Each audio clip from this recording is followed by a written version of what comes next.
ഇന്ന് ഞാൻ കണ്ട വീഡിയോ ആണ്. കേരളത്തിന്റെ മുഖ്യമന്ത്രിയും മന്ത്രിമാരും ഫലസ്തീനോ ജയ് വിളിക്കുന്നു, ഇസ്രയേലിനെതിരെ മുദ്രാവാക്യം പിടിച്ചുകൊണ്ടിരിക്കുകയാണ്. ഇതേ മുഖ്യമന്ത്രി ഭരിക്കുന്ന നാടാണ് കേരളം. ആ കേരളത്തിലെ തലസ്ഥാന ജില്ലയിൽ കുറച്ച് അമ്മമാര്, ആശാപ്രവർത്തകര് സ്വന്തം തല മൊട്ടയടിച്ച് റോഡിലിരിപ്പുണ്ട്.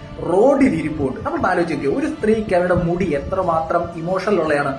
അത് പബ്ലിക്കായിട്ട് മുട്ടയടിച്ചിട്ടിരിക്കുകയാണ്. ആ സമരത്തിൽ പങ്കെടുത്തുകൊണ്ടിരിക്കുകയാണ് ഓരോ സ്ത്രീകളും. ഇത് നോക്കാനോ കാണാനോ പരിഹരിക്കാനോ പറ്റാത്ത ഒരാള് എവിടെയോ കിടക്കുന്ന ഫലസ്തീന് വേണ്ടി മുദ്രാവാക്യം വിളിക്കുകയാണ്.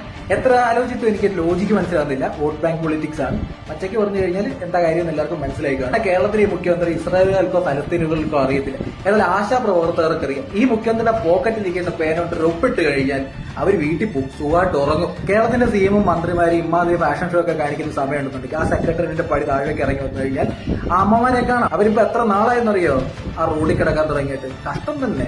ഇതൊക്കെയാണ് കേരളത്തിന്റെ അവസ്ഥ.